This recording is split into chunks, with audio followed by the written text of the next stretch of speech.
All right, welcome back to the TQA Quality Minute. So what we're going to talk about here for the next 5 minutes is a little bit about suppliers. Everyone has problems trying to figure out how to score their suppliers, external providers, as the new version of the standard says, but we all call them suppliers. So we've got a few types, and that's where we really need to start. So many folks try to start with the supplier scorecard, or what the approval criteria is going to be. The first place you have to start is what are your types of suppliers. So we'll start right there. We've got our suppliers. The first type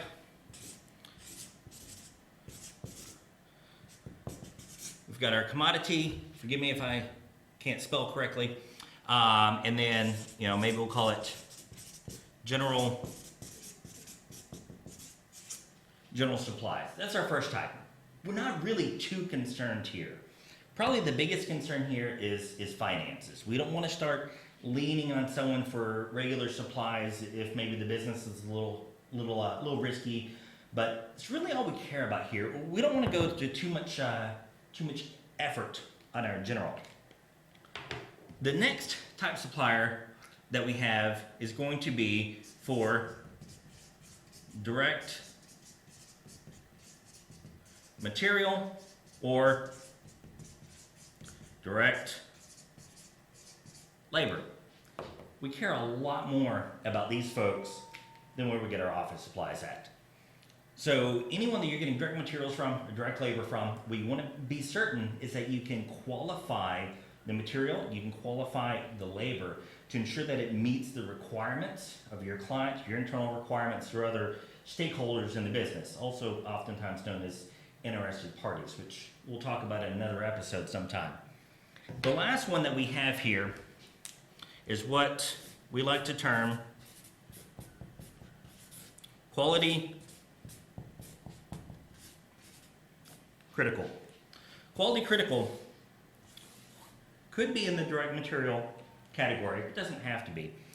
But quality critical is anything that's involved in your operation where if something goes wrong, it goes tragically wrong, where maybe they're a sole provider for the direct material that you need, or maybe they provide a very critical component such as oftentimes heat treating or coatings that are applied to your materials.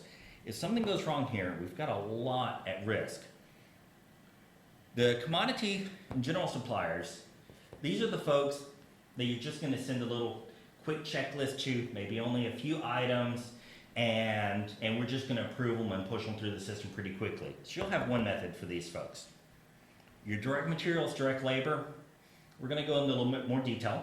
You may want to have some references, you may want to have experience, and it's something where you're going to want to score them annually based on a number of defects or nonconformities, late deliveries, and whatnot.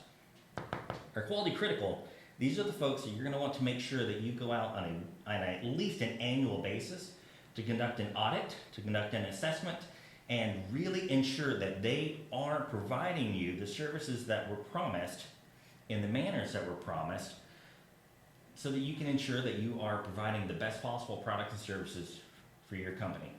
So the best way to deal with suppliers here is let's just break it up into categories and handle each one according to the risk that's associated to your business.